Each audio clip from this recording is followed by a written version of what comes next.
Bonjour, bienvenue à cette première formation SOS Éducation consacrée à la question du leadership vertueux.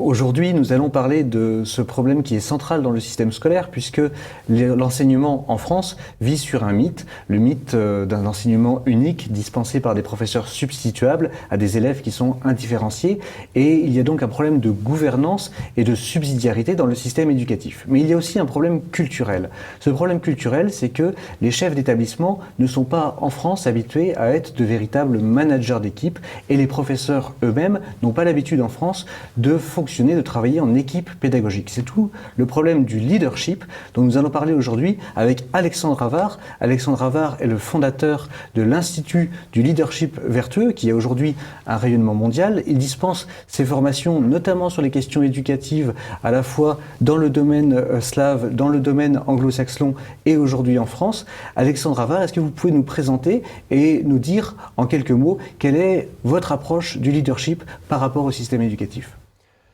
Et d'abord, je dirais quelques mots sur d'où je viens. Donc moi, je suis français dans la mesure où j'ai vécu 27 ans en France et que j'ai reçu une éducation en France. Ensuite, je suis parti en Finlande et j'ai vécu 18 ans à Helsinki. Et puis les 10 dernières années de mon existence, je les ai vécues à Moscou, en Russie. J'ai eu une formation de juriste puisque j'étais avocat plusieurs années à Paris, à Strasbourg, à Helsinki. Et puis, lorsque j'étais en Finlande, un de mes amis un jour m'a demandé « Alex, tu ne voudrais pas donner un cours sur l'histoire de l'intégration européenne ?» Et j'ai accepté tout de suite parce que j'aime le contact avec les étudiants, avec la jeunesse.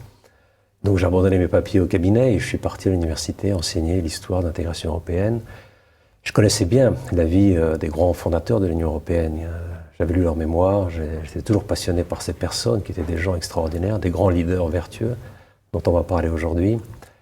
Robert Schuman, Jean Monnet, Alcide De Gasperi, Konrad Adenauer.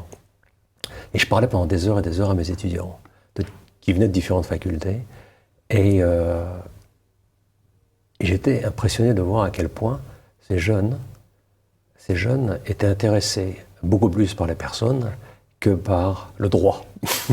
Voilà un peu. Et ils me posaient des questions extraordinaires, des questions qui, moi, me faisaient beaucoup de bien au niveau spirituel. Des questions qui étaient qu'est-ce qu'on doit faire pour devenir des gens comme ça? Qui sont ces personnes? Quel est le caractère de ces personnes? Quel est le tempérament de ces personnes? Quelle est la philosophie de vie de ces personnes? Quels sont les idéaux de ces personnes? Comment est-ce qu'ils ont fait pour arriver à faire ce qu'ils ont réalisé? Et moi, je ne suis pas un fan de l'Union européenne. Je suis un fan des fondateurs de l'Union européenne.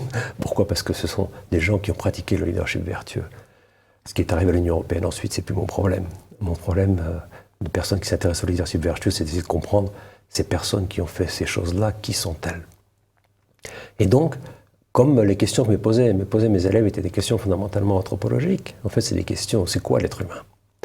Je me suis rendu compte que l'université, malheureusement, ne fait plus son devoir. L'université n'éduque pas.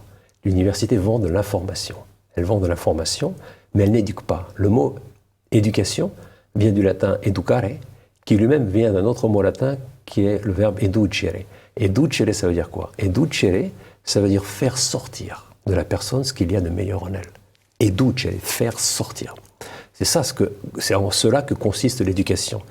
Elle consiste à aimer la personne que tu éduques, elle consiste à découvrir en elle ce qu'il y a de meilleur, découvrir son talent, et elle consiste à le faire sortir, c'est-à-dire à permettre à cette personne de découvrir son talent, le multiplier, le mettre au service du bien commun de la société. Et je me suis rendu compte que l'université ne fait pas ce travail. Elle n'éduque pas, en fait, l'université. Ce n'est pas notre sujet aujourd'hui de réfléchir pourquoi l'université n'éduque pas. Fondamentalement, les causes de l'absence d'éducation, c'est le relativisme moral, c'est le fait que les gens se disent « mais pourquoi est-ce que moi je devrais éduquer ?» Donc educere, c'est-à-dire donner une dimension, donner une verticale, donner une direction à ces personnes, alors que je n'ai même pas de direction pour ma propre existence et que je ne veux pas en avoir.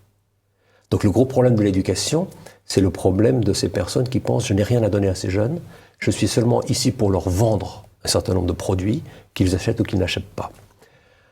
Et là, c'est la mort du leadership. C'est la mort du leadership parce que le leadership consiste, comme je te l'ai dit, il consiste à faire sortir d'une personne ce qu'il y a de mieux en elle. Et donc, il faut d'abord croire que dans chaque personne, il y a quelque chose d'extraordinaire. Si tu as une vision subjective de la morale, une vision subjective de la personne humaine, si tu n'as pas une conception claire de la dignité de la personne humaine, il est évident que tu ne vas pas aider cette personne à se réaliser comme personne.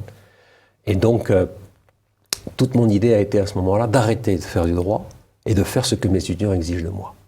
Mes étudiants exigeaient de moi que je réponde à leurs questions. Et pour pouvoir répondre à leurs questions d'une manière précise, il a fallu que j'arrête le droit et que je passe mon temps à réfléchir sur les problèmes que mes étudiants posaient, qui sont des questions de leadership. Et donc, j'ai commencé à écrire mes livres, le leadership vertueux, qui a été publié en 2007, il y a une dizaine d'années, qui a été traduit en 20 langues. Et puis, j'ai écrit ensuite Créer pour la grandeur, mon deuxième livre, qui est un complément de ce premier livre, dans lequel j'explique quelles sont vraiment les vertus spécifiques du leader. Alors que mon premier livre est un livre qui explique un peu la totalité du système de leadership vertueux. Mon deuxième livre est un livre qui met l'accent sur les vertus spécifiques du leader, qui sont la grandeur et le service, donc la magnanimité et l'humilité. Et puis, j'ai abandonné donc mes études de droit, j'ai abandonné plutôt la pratique du droit, ça fait maintenant plus de 20 ans, et je me suis dédié à enseigner le leadership vertueux au top management des grandes entreprises dans les pays nordiques, en Russie, aux États-Unis, en France, en Chine, en Afrique, et aux gens qui sont dans l'éducation, donc aux éducateurs, parce que les éducateurs, ça les intéresse énormément. On va en parler un petit peu aujourd'hui des relations qu'il y a entre la spécificité du leadership et la spécificité de l'éducation. Ce sont des choses qui sont tout à fait, qui fonctionnent main dans la main. Et voilà, ça fait maintenant 15-20 ans que je fais ça et que j'enseigne ce système partout dans le monde, et partout les gens réalisent bien. Pourquoi ? Parce que tu te rends compte qu'il y a une véritable nature humaine. Même si bien des idéologues aujourd'hui nient l'existence de la nature humaine, il y a une véritable nature humaine. Et lorsque les Chinois ont traduit mes livres au chinois, ils ne m'ont pas posé la question « Écoute Alex, comment est-ce qu'on va traduire ce mot parce qu'il n'existe pas chez nous ?» D'ailleurs, c'est moi qui leur ai demandé « Est-ce que vous avez un vocabulaire pour chacun de ces mots qui définissent l'anthropologie de la personne, qui définissent le leadership vertueux ?»